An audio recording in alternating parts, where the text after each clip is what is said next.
Jonathan Dungeon, Chancellor, council member overseeing the possible release of nefarious thieves, Edgin and Holga. I wish I could make this video about Jonathan, but the truth is, it's about Ed and Holga and the rest of their party. The stars of the newest Dungeons & Dragons movie, Honor Among Thieves. I love Dungeons & Dragons. I saw the first D&D movie in theaters, and this movie is a treat to the eyes for any fan, new or old. I immediately began racking my brain over what their levels were, what their items were, their stats, you name it. Lucky for me, and you, Dungeons & Dragons released their stats for all the characters in the film. So, video over. Thanks for watching. I'm here to make stuff. If you're gonna have to, well, hang on though. These stats feel wrong. Ed has the health of a level 17 bard, but the spells of a level 3? No. I reject this. This isn't the character sheet for Ed, or Holga, or Simon, or Doric. These are frauds! Doppelgangers! We need to start from scratch. We need to ask, what level are they? Hello, and welcome to Level With Me, where we calculate in-game levels of characters in out-game media. My name is Trey, and today we're looking at Dungeons & Dragons, Honor Among Thieves. As a preamble, Dungeons & Dragons is an ancient tabletop game that inspired a generation of parents to think their kids were summoning the devil, poorly. I've been playing D&D for about 25 years, and I still haven't summoned the devil. I think I'm doing something wrong. Help me out by subscribing. I'll get that devil yet. D&D is great because at its heart, all you need are some dice and a sheet of paper, if even that. But if you want to be incredibly pedantic and obsessed with minutia, D&D will permit you to do so, which is kind of what we're doing today. There might be a lot of terms thrown around like spell level or class feature or subclass, but look, just sit back, nod along, and we'll all have a good time. I promise. Now, for reference, we'll be using the Dungeons & Dragons 5th edition Player's Handbook, Monster Manual, and Dungeon Master's Guide for our analysis. This is not the newest version of these books that were released earlier this year, but these are older versions that were published in 2014. The dissection of these characters will take place over the course of the film, but the how, the how. I racked my head around how best to analyze each character to determine their approximate level, and I think I've come up with it. Now, we'll be determining each character's minimum class level. To do so, we need to figure out what the most powerful ability for each character is, whether that be spell or class feature, and then see how often that ability is used. For some, like Doric or Simon, that's really easy to suss out. They're spellcasters. Find the biggest spell or class feature, how often it's cast, and boom, minimum class level achieved. For others like Holga or Edgin, this will be trickier. On the surface, their stated classes might not even be their own. So, do these salacious singing swashbucklers and sorcerers sufficiently supine their way into the vault with stately, statistically accurate statures? Or are they false, fraudulent facsimiles of their fictional personas in pursuit of finer fineries of fortune? Let's find out! The movie begins where you're secretly watching this video. In jail. Tell your guard I said hi. Ed, that's Ed, is currently incarcerated with his partner in crime, Holga, that's Holga, who would much rather be enjoying her potato thank you. Ed and Holga might be down on their luck currently, but have no fear. Today is Jonathan Day. The day when they get to petition for their parole. Unfortunately, Jonathan isn't here yet. It's just that we were really counting on him to attend. Ah, well. Ed regales us with his backstory. Ed used to be a harper, dropping eaves and catching crooks. Too bad heroism doesn't pay, apparently, and sometimes it gets your wife deaded. Ed found himself a single father, not to say that he met another single dad, and then they hooked up, but rather he located himself in life as the father of you get it. And shortly thereafter, he found himself a Holga. Together, the two raised Ed's daughter, Kira, into adolescence, pursuing a life of crime! Heinous crime! Together with criminal mastermind Forge and sorcerer supreme Simon, the gang planned to rob a Harper vault on behalf of the Red Wizard Sophina. Why take such a risk for love? This vault contains a tablet of reawakening, a device that could revive Ed's dead wife. Unfortunately, Unfortunately, Ed and Holga got caught, and here we are, 2 years later, on Jarnathan Day, still waiting for Jarnathan. Where is he? Jonathan! Pardon my belatedness. I can't tell you how happy we are to see you. Oh, thank the gods. An empathetic ear to Ed's Well, Ed and Holga grapple Jarnathan and bust out the window. Good thing they were just pardoned, right?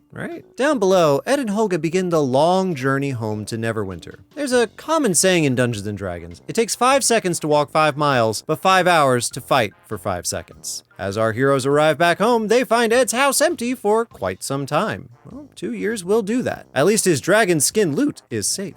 The two figure out that Forge has somehow become the Lord of Neverwinter, and make their way into town to see him. Forge burns his tongue on some Folgers as he trips through what he's trying to tell them. You see, he's an evil bastard who's keeping Ed's daughter and has been working with Sofina the Red Wizard to take control of Neverwinter. Dick. Sofina orders their execution, and now we get a great look at Holga's barbarian abilities. Barbabilities, if you please. Which mostly involves hitting a lot of people a lot of times. Now, what's cool is Holga starts the fight with a brick and never touches a weapon until the very end when Ed knocks out their executioner and his axe flies into her hands. A barbarian's core ability is the Rage, whereupon they fly into a state of frenzied combat. During Holga's Rage, we see her perform a number of combat maneuvers, grapples, throws, shoves, and a lot of attacks. Based on the sheer number of attacks per exchange of combat moves between Holga and her assailants, I'm quite comfortable listing her as a barbarian on the path of the Berserker. This would allot her multiple attacks per round, an immunity to becoming afraid or intimidated, and faster movement than the average bear. Right now she's at least level 6, maybe 7. We'll keep an eye on Holga. Ed, meanwhile, does his best to cut through his rope restraints. You're doing great, Ed. Don't worry about a thing. Actually, you might want to worry about how Holga wants to rescue your daughter. We could shoot an arrow with a message into her room. What if it hits her? That's a risk we're gonna have to take.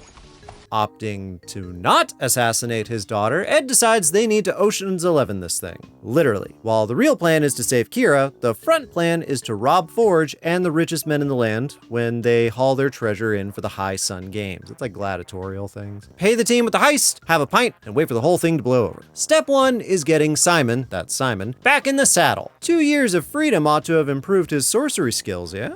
Open it back. Smell that?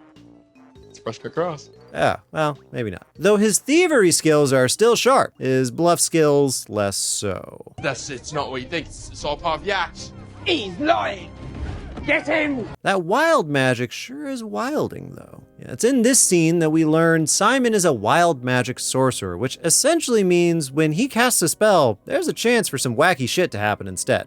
Like accidentally reversing gravity instead of casting shield. Now, the highest level spell Simon purposefully casts in this exchange is Blur, a level 2 spell that does exactly what's on the box, Blur Go Burr. This tells us Simon is at least a level 3 sorcerer. And that's not bad, but we can do better. And we will, in time. After being rescued by Ed and Holga, Simon reveals that if they're going to rob Forge, they'll need someone who can scope out the vault. Ed figures they could get someone who might be able to wild shape into a mouse or a bug or... A deer.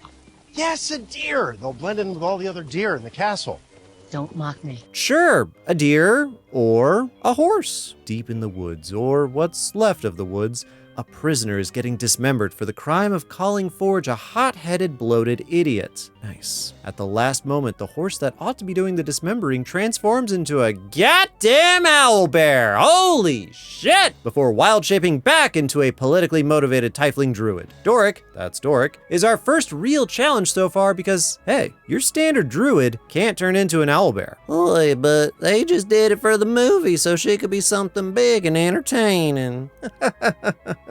You're so cute when you're wrong. Doric the Druid isn't just any ordinary druid. She's a Circle of the Moon druid, which permits her the ability to turn into something like an owlbear as long as she is level 9. Bada bing, bada boom! Level 9 druid has entered the room, assuming they can convince her to rob Castle Never with them, which they do. Simon, gonna need you to perk up a bit, bud. Nice wordsmithing, Ed. Actually, Doric asks a pretty good question here. What is it exactly that you bring to this? Me? I'm a planner. You know, I make plans. Yeah, I'm beginning to wonder if Ed's even a real bard at this point. You've already made the plan, so what value do you have now? Yeah, other than plans, what's up, Ed? What do you got? He also plays the lute. Oh, good. Well, no worries then. Back at Neverwinter, Forge is showing the Lords of the Cloaks the vault for the big tournament's treasures. Gotta keep your gold handy for gambling, eh? Wow, this really is Ocean's 11, isn't it? I'm into it. Turns out the seal on the vault is Mordenkainen's arcane seal, which is powerful. Don't worry about it. Although Doric should definitely worry about it because Sofina just spotted her. Run, girl! Doric wild shapes a total of 7 times, not including transformations back into a tiefling. And yes, that includes becoming a deer, so point to Holga. Now, normally a druid can wild shape twice before needing to take a short rest. How long is a short rest? Typically, a short rest is a period of time, at least 1 hour in length, in which a character does nothing more strenuous than eating, drinking, reading, or tending to wounds, which would permit Doric 6 wild shapes per day, which is still more than our 7 in this sequence, assuming my math is right. Now, it is worth noting that a maxed out druid can wild shape as many times per day as they want, but I don't think Doric is an incredibly humble level 20 druid. No, I think this falls under the very important fabled rule of cool. Now, the rule of cool is a neat trick in any D&D campaign wherein if you and your fellow players are on a particular role with great strategy and storytelling, you focus on the fun in favor of the rules as written. This can mean really interesting combat features at play, or crazy spell synergies, or perhaps using an extra wild shape than your total day maximum to escape from your spy mission in a secret secure vault. As a dungeon master, I'd probably have let the player roll on some sort of exhaustion chart to blast through all those wild shapes, arguing they're running on adrenaline and sheer fucking will. At the end of the day, 1 extra wild shape doesn't break Doric or the game, and the creatures she's shaping into are all really low power. Cats, mice, birds, whatever. I'd argue this is fair and in the spirit of the game. Right, so post-surveillance, the gang determined the arcane lock is a step above what they're used to. Forge, you remember Forge, is utilizing Mordenkainen's arcane seal, and Simon is shooketh. If only they had access to something like the Helm of Disjunction, which could disable all magical seals within a 30-meter radius centered on its wearer, which the gang decides is the absolute next step in this adventure. Quick, to the graveyard! Why the graveyard? Because the last people to see this helm are all dead AF. Anyone got a shovel? Cue the best part of this movie. After a few games of deadbeat telephone, wait, is this a Black Phone reference? The gang figure out that the Helm of Disjunction was last in the hands of Zenk.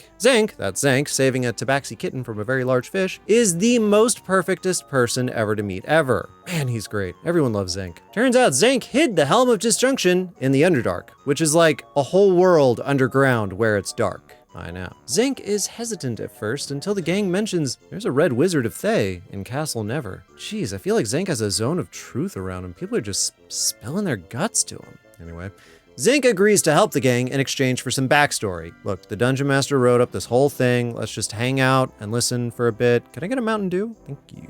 Anyway, Zenk makes Ed vow to be a harper again and be a good person and all that. Ed agrees, mostly. Simon, hold on to this. And the gang head down into the Underdark.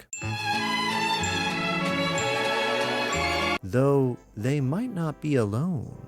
The gang descend into the orifice and arrive safely at the entrance to the Underdark, which is either several miles beneath the surface or like just right there. I gotta be real, in D&D, I love the Underdark. It's full of Lovecraftian horrors, deep ancient societies of Varaskara. There's these things called mind flayers. You'll know them if you played Baldur's Gate 3, but same world, by the way. And they have these things called intellect devourers, and they're like dogs, but they're brains. And if your intelligence score is too high, they'll sense you and they'll eat your brains out of your skull. Well, that's a little hurtful. Well, no worries here. Now, in order to get the floating volcanic island thing, the gang need to cross a trapped bridge with a very specific sequence in order to not cause its immediate collapse. I may have put my foot on the bridge. Didn't realize that's where it technically started. Good, yeah, no, thanks guys, yeah. Thankfully, the party made a pit stop at Holga's place a while back to pick up a few things, including this fantastic MacGuffin, just in case the party decides to derail the Dungeon Master's elaborate puzzle. I've never had anyone do that to me before. I don't know what you're talking about. The Hither Thither staff is essentially a portal gun, which they are in desperate need of because, dude, who wouldn't want a portal gun? Don't ask me to price out a portal gun, by the way. I only know one quantum physicist that specializes in teleportation, and unfortunately, he speaks French. Now, Zinc locates where he stashed the helm and entrusts it to Ed. Hold this. Yeah, I'm starting to think Simon has a bag of holding on him. They're ambushed by assassins! That introduce themselves. Oh, polite assassins, okay. And they know Zinc. Oh, and then there's this really cool fight scene that's beautifully choreographed and rad, and Zinc totally blazzows and swishows. But they're actually undead, so they get back up. Oh. The gang race towards the exit, but must have gotten turned around because they sprint straight into the lair of the fattest red dragon you, I, or anyone else has ever seen. Look at those cheeks! No, his face cheeks, you pervert. Oh. Them cheeks, though. Also, notice Holga is not intimidated by any of this at all, further enforcing her higher level status as a barbarian of the Berserker. Well, the dragon dispatches most of the Thayan assassins, thankfully.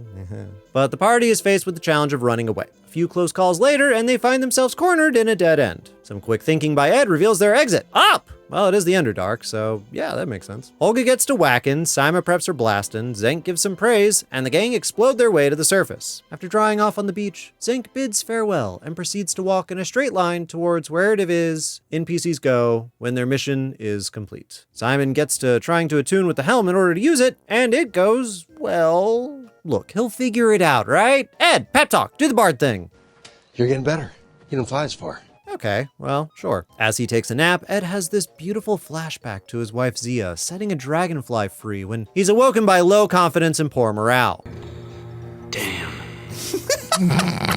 The party thinks Ed lied about Simon's capabilities, and they're kinda losing faith here. Doric is literally about to bail on the whole thing, and Simon wonders if Ed is tired of failing yet. No! That's the whole point. We must never stop failing because the minute we do, we failed. Now, what proceeds to pour from Ed's mouth can only be described as the most motivational negging I've ever heard. Inspiring. Hurtful, but inspiring. Ed calls out how each and every one of them has successfully failed to get here in order to get here, himself included. I'm the champion of failures. I lost everything that ever mattered to me, and it was all my fault. When Ed was a harper, he fell on hard times. So, as he arrested a Thayan wizard, he stole a piece of treasure. What he didn't know is that red wizards marked their treasure, and the Thayan came to collect. He took his gold and the life of Ed's wife Zia. Ed resigns himself to try to come up with a new plan, and finally, the rest of the party get it. They have to try, at the very least, because giving up now is worse than death. And so a plan is hatched. Now they know the high road will have treasure convoys heading into the city, and they have a portal gun. So they purchase a cheap but bitchin' portrait and use it to portal their way into one of the heavily guarded treasure carriages. They then hide their portal painting on the carriage with the expectation that it will be placed securely in the vault. Bing bang boom, they've got a back door into the room. Mordenkainen and Seal be damned. Part 2 of the plan becomes finding a way into Castle Never during the height of the games to rescue Ed's daughter. But in a twist, the painting fell over and the portal is now facing the floor. Damn. Time for Plan C. Oh, bollocks. What's plan C? Plan C is we go back to Plan A. Classic D&D. Sufficiently pumped, Simon hands out some sending stones that cast the sending spell. They're basically walkie-talkies, don't worry about it. Outside the castle, and looking like the best mid-tier Renaissance Festival group ever, Ed, Holga, and Simon eat some turkey legs and plan their entry to the castle. It's a pretty good entry, if I'm being honest. Ed strolls up, singing his best little song and distracting the guard. Meanwhile, out of sight, Simon, Holga, and Ed sneak in through the now unguarded gate. Wait, what? Hang on, Ed, and Eddie? Oh, turns out Simon's casting Major Image, a 3rd level spell to create a visual doppelganger of Ed. And it's working! Right up until it doesn't. This is why concentration is key, y'all. Now that Simon's pulling out 3rd level spells, we can bump him up to a 5th level sorcerer. Congrats, Simon! Successfully spotted the guard begin to chase the party into the castle proper, where they split up. Ed strikes out to find his daughter, Simon towards the vault, and Holga goes into a rage to fend off a literal garrison of guards. It's pretty awesome, if I'm being honest. Her axe gets a little fucky though, but she doesn't seem to mind. Simon makes his way to the vault and is once again assailed by the disappointed look of his ancestors. Bro, I get it. My ancestors built monuments. I count things on the internet, but counting stuff is cool. And Simon beats the shit out of his low self-esteem, blasting his way into the vault. Doric's in too, wild shaping into a worm, then worming her way into the treasure room. But what's this? Doric's room is full of treasure, and near the docks? Simon and Holga, meanwhile, are in an empty room with no treasure. Suddenly, Doric is knocked out. Simon and Holga are taken by a rune that casts Evard's black tentacles. Don't ask why I'd ID that so quickly. And Ed finally makes his way to his daughter's room. He confesses he was misguided in his ways. He never should have left her in pursuit of reviving his wife, because she already had a family. They were happy. But, oh dear, that's not his daughter. Oh no, not more tentacles! Oh no! Oh, it was Sophina and Forge, assholes! Ugh, they sensed the heist coming a mile away! Or maybe a few miles away. But Ed throws one more haymaker. Put us in the Heist games. Give us a fighting chance. Ed, I'm not gonna lie, I have seen your combat skills. That seems like a terrible idea. Terribly entertaining! Haha! I'll bet 30 dragons on the bard's death. Forge isn't into it, but Sophina wants to watch some butts get kicked, so into the tournament they go. The casters have had magic disrupting bracelets affixed to them, though Ed and Holga are fine. I guess bards in this universe aren't so much magical as they are just super rizzed? The plan is clear. Pursue Forge to his treasure yacht. God, I wish I had a treasure yacht. And escape with Ed's daughter, who is most likely on that same boat. All they need to do first is survive. How hard can it be? It's not like it's an ever-shifting maze where they're pursued by displacer beasts. Oh dear, it would appear the tournament is an ever-shifting maze wherein the players are pursued by displacer beasts. Fuck. Also, that party on the left is directly inspired by the Dungeons & Dragons cartoon that ran from 1983 to 1985. Co-produced by Marvel and, drumroll, Toei Animation. Yeah, that's right. D&D and Sailor Moon have more in common than you'd think. Deep in the maze, things are mostly dexterity checks and wisdom saves against mirror images of the displacer beasts until the party gets the bright idea to submerge themselves in a gelatinous cube. Nightmarish. This thing is essentially a 10-foot by 10-foot cube of gelatinized stomach acid, a staple of dungeons ever in proximity to dragons. I am terrified. Clever, clever though, Doric uses the Oozy Booze cube to melt her magic suppression bracelet and wild shapes into a heckin' snack, wherein she can successfully rescue the rest of the party. The gang recover their gear and, lo and behold, they're on board Forge's pleasure treasure yacht in time to rescue Ed's daughter, whereupon Forge threatens the life of Kira, you remember Kira, and politely asks for his money. Asshole. See that, Kira? Your father knows me. He knows I'm prepared to do terrible things to get what I want. Except Holga casts Catapult and hucks a potato directly at Forge's face, and Simon summons a fucking tidal wave? Okay, this should be looked at. What's he doing here? It's definitely not Shape Water, that's a cantrip. I think Wall of Water would be too specific and wallish. No, this looks like the spell Tidal Wave, a 3rd level spell that summons a massive surge of water. Perfect. This being Simon's second 3rd level spell of the day confirms he's 5th level, but there's still room to grow. And with that, the party is free of Neverwinter, safely at sea with more treasure than they know what to do with. Forge's stupid face floating above a coliseum full of suckers. Eat dice, bitches! High above all of that, Sophina has begun her terrible profane ritual to turn all the citizens of Neverwinter into submissive zombies. Ah, rats. Are we obligated to do something about that? Harper Handbook says probably. Oh, fine. Normally, I'd be really stoked about a red wall consuming the wealthy elite of the world, but sure, fine, yeah, save the others, okay. But how? Back on the docks, Forge finds his ship, congrats. But a clever hither-thither portal has exactly what the gang needs to get everyone out of the Coliseum. It turns out this party has some intelligence points after all.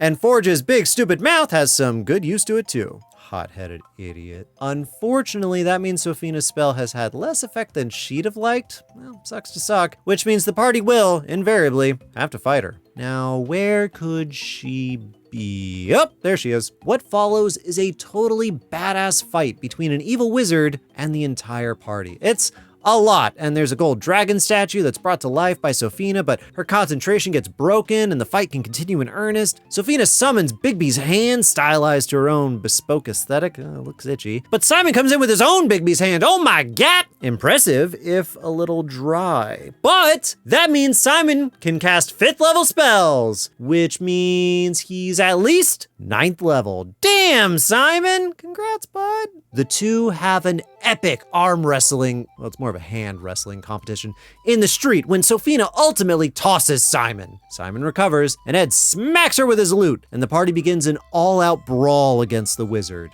I see Simon casting Scorching Ray, possibly Lightning Bolt. Holga's gone into a rage for sure, and oh no. Sophina's trump card, Time Stop, the spell she used to betray the party at the beginning of the movie, just enough time for her to have her big monologue and prepare a spell of almost certain instant demise, Finger of Death. Oh, how could it end like that? Oh.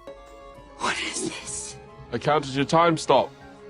It got better. Simon finally got off his counterspell. Time was never stopped. Great performance check, Ed. And Vera comes in with the anti-magic bracelet? No way! Aw, nice thinking, kid. And Doric proceeds to body slam the fuck out of Sophina into the ground. Stay down, girl. Stay down. But, oh no, all is not well. Holga has been speared by a red wizard's blade. The same kind of blade that killed Ed's wife. Death is guaranteed. However, I'm gonna take this moment to argue that this has serious implications for Holga's level as a barbarian. See, she's stabbed through the heart with a fully fatal weapon. She should be dead. Dead. Like, super dead. Now, obviously, yes, there's plot armor and what have you, but barbarians have a neat trick, and it's not called plot armor. It's called Relentless Rage, and it permits a barbarian that is currently in a rage, which Holga definitely was, to not immediately die in a situation where she might otherwise. That means Holga could actually be level 11. Oh, girl, that's great. Oh, she's dead. And the magic blade, yeah, finally took out that last hit point.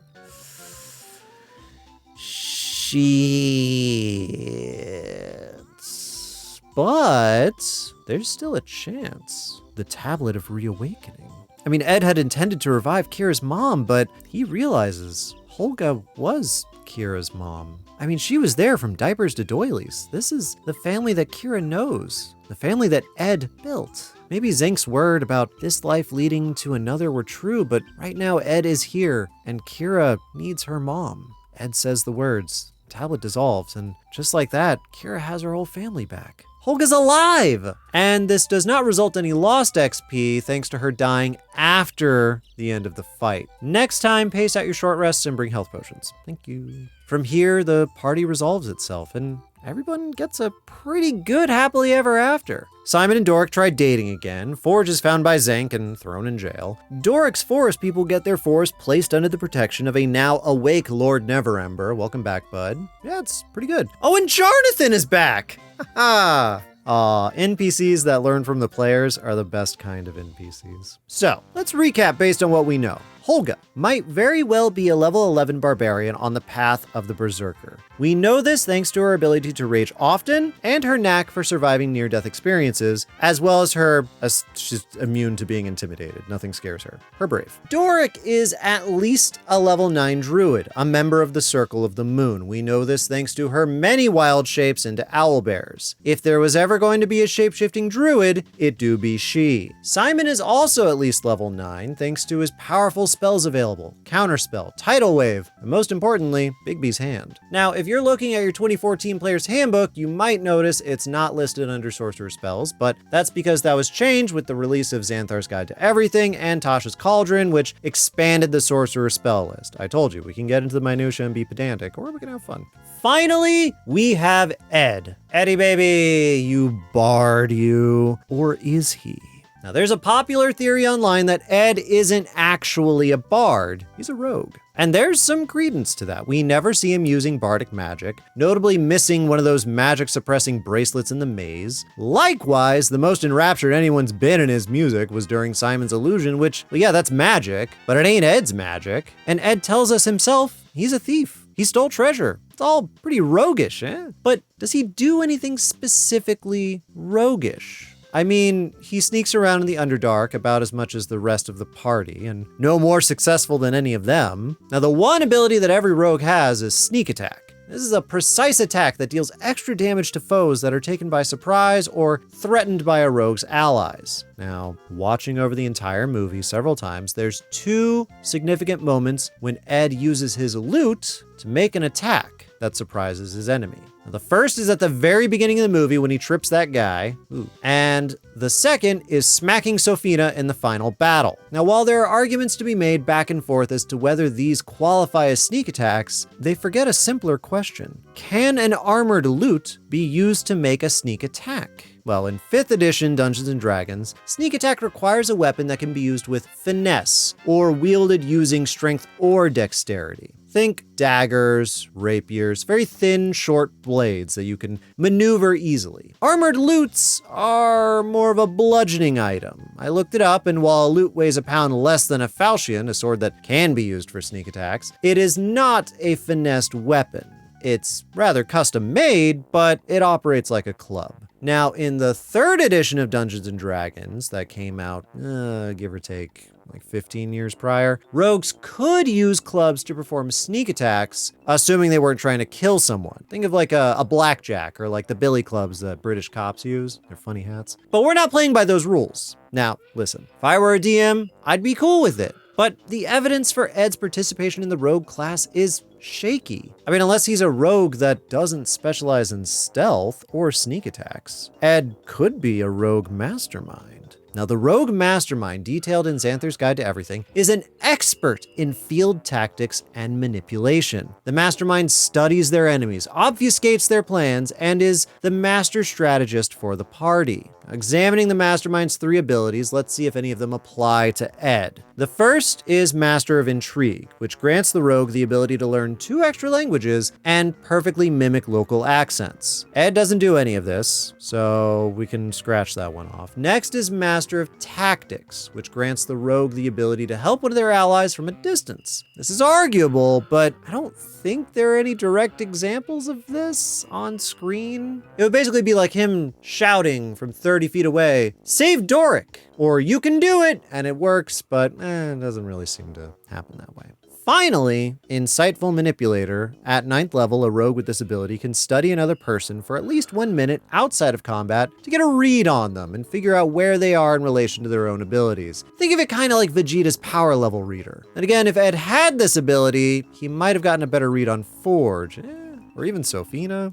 Ergo, while it's an interesting debate, again, I say nay. Nay! Ed is a bard. He's just not strictly a musical bard. Edgin is a bard of eloquence. He's a master of theatrical wordplay, winning over skeptics and convincing people what the best course of action might be. Tactically, a bard of eloquence sucks to play at the table. You don't get any extra spells, you don't get combat abilities. From a pure numbers dice rolling perspective, you're really hurting yourself by playing as one. But in a roleplay scenario, a bard of eloquence is exactly what you want when the going gets tough. They are designed for people who strive to support their party to the bitter end. At 3rd level, this bard has a Silver Tongue ability where every persuasion or deception check turns from failure to pretty decent. They also gain unsettling words, wherein their oration can instill doubt in the hearts of their enemies. Now, by level 6, a Bard of Eloquence can inspire more inspiration into their compatriots, with the ability Universal Speech allowing them to affect people or creatures that otherwise wouldn't understand them. Now, we don't see a lot of opportunities for this to play out, but a Bard of Eloquence's level 14 ability certainly does. Infectious inspiration.